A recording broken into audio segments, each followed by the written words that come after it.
তো এই জায়গাটার নাম হচ্ছে মেসেঞ্জার ডাম্প। এ হচ্ছে ডিম, এ একটা আলু,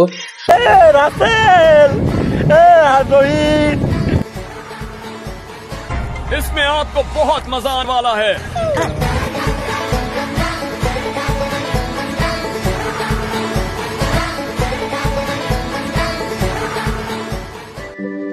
ভালো আছো? হাই করে দাও। এর আগের ভিডিওতে আপনাদেরকে দেখিয়েছি ইসলামপুর থেকে মেসেঞ্জার কিভাবে গিয়েছি, কোন কোন রাস্তা দিয়ে। এই ভিডিওতে আপনাদেরকে দেখাবো মেসেঞ্জার ডাম্পের আশেপাশের জায়গাগুলো কতটা সুন্দর।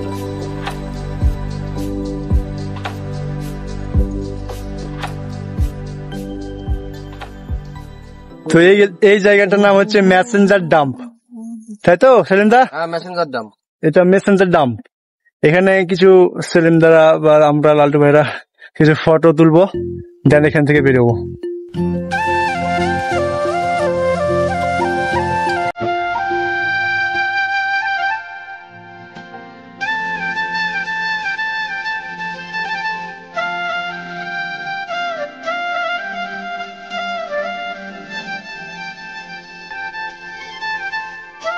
মেসেঞ্জার ডাম্প এখন ব্রিজের উপর দিয়ে যাচ্ছে।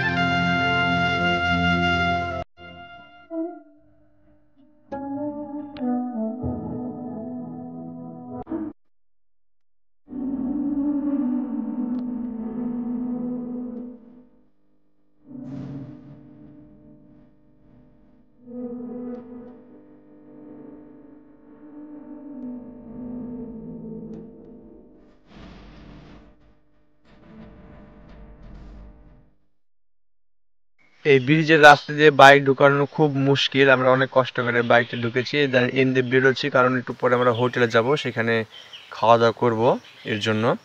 তো হোটেলে চলে এসেছি, হোটেলটা হচ্ছে ডামের পাশেই, একদম পাশেই হোটেল।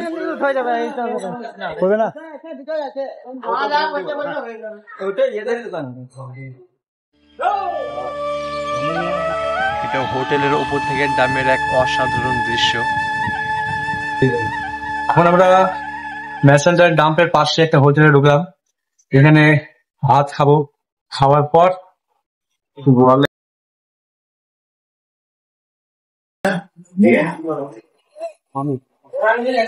তো আমরা এখন সারাদিন ঘোরাঘুরির পর গ্রামের পাশে বসে কিন্তু একটা হোটেলে খাচ্ছি। এ হচ্ছে আমাদের খাবার, এ হচ্ছে ডিম, এ একটা আলু সবজি, এ একটা করলা ভাজা, লঙ্কা, ডাল, চাটনি, পাপড় ছিল, খেয়ে নিয়েছি। আর সত্যি একটা অনুভূতি কাজ করছে, গ্রামের পাশে বসে খাচ্ছি তো সত্যি অনেক ভালো লাগছে। আর সবাই মানে এখানে খাবারের দাম একটু বেশি ভাই।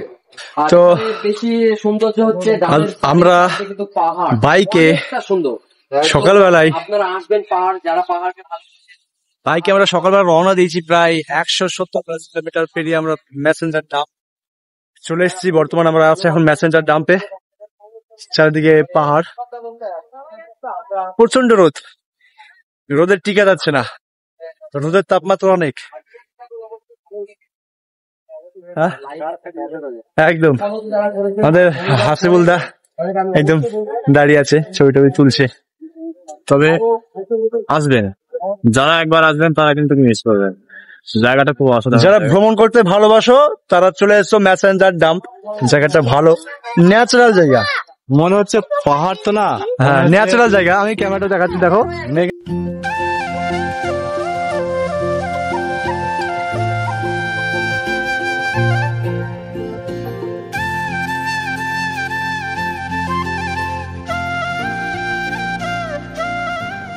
এখন মেসেঞ্জার ডামের উপর থেকে নিচের দিকে যাচ্ছি, সেখানে যাওয়ার কারণ হচ্ছে যে গোসল করব। আমরা 4 জন সেখানে গিয়ে গোসল করব। আসলে এতক্ষণ ঘুরলাম, গোসল না করলে ভালো লাগবে না।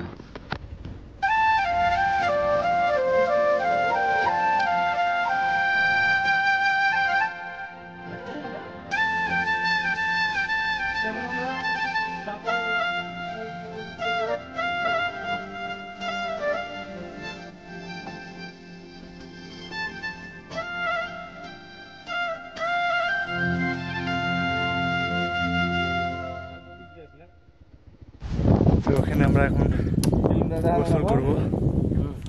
কি সেদিন তাই তো? কি বলো? এখানে গোসল করবো তো? গোসল তো করবো ভাবছি, কিন্তু জায়গা কোনটা ওই দিকে হচ্ছে। এখানে কোথায় গোসল করবো, কোন জায়গায় নামবো সেটা বুঝতে পারছি না। জায়গাটা অনেক বড়।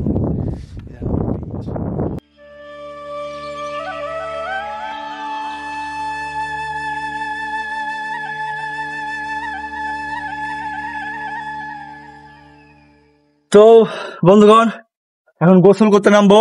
গোসল স্নান যা মন তাই বলতে পারেন, নামবো। আমি রেডি ফুল, লাল চুড়া রেডি। ও চলবে, থামে হবে না একদম। नामो गोसल करते हैं। इधर कैसे कैसे लोग रहते हैं, इसे नाले में, गंदे नाले में मेरे को डुबा दिया। हाँ তো আমরা গোসল করতে রওনা দিয়েছি, এখন আমরা স্নান করবো। হ্যাঁ লালটু ভাই থামেন।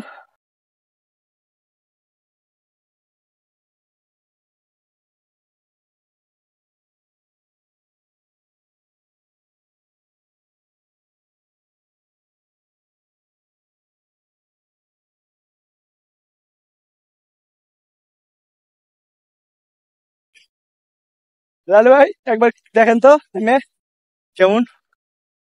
লালু ভাই চেকিং করছে প্রথমে। এখানে হাসি বলতে একটা এখানে ছিল। কেমন লাগছে বলেন? একদম কাকে বলে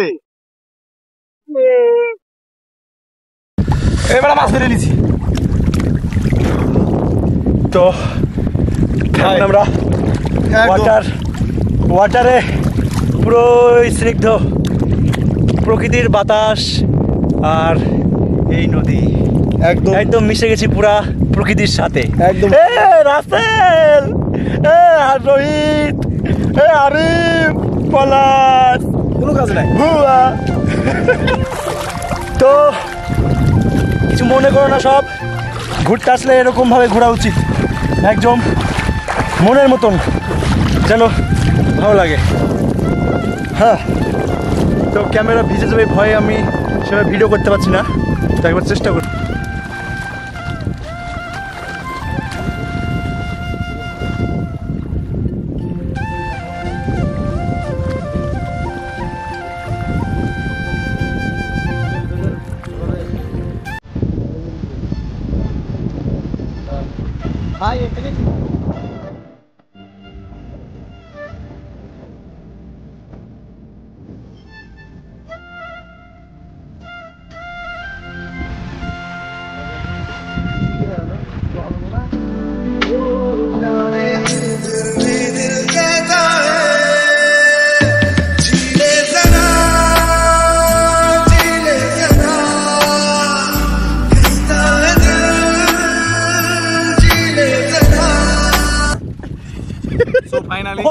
ভাই পাথর আছে তোরে টাকা দিকে ফটো তুলতে গেলে দেখেন এখানে সেরা হবে ফটো, এই পাথরের সেরা ফটো হবে।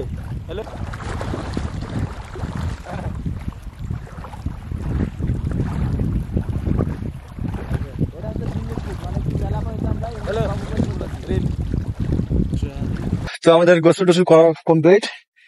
আমরা এখন গামছা শুকাচ্ছি, গামছা শুকাচ্ছি, গেঞ্জি শুকাচ্ছি, ডাঙ্গিয়া শুকাচ্ছি, শুকা যাবে এখান থেকে বেরিয়ে যাবো, তাই তো? একবার খুব এনজয় করলাম আমরা এই সমুদ্রতে নেমে স্নান করে শরীরটা একবার ফ্রেশ মাইন্ডে। আপনারা যদি কেউ মেসেঞ্জারে আসেন অবশ্যই আপনারা এই গঙ্গাটায় স্নান করে যাবেন, খুবই সুন্দর আর পানিটা খুবই ঠান্ডা, খুব ভালো লাগলো। আপনারা অবশ্যই আসলে স্নান করবেন। তো আজকের ব্লগটা এই পর্যন্তই, দেখা হচ্ছে অন্য কোনো ব্লগে। বাই।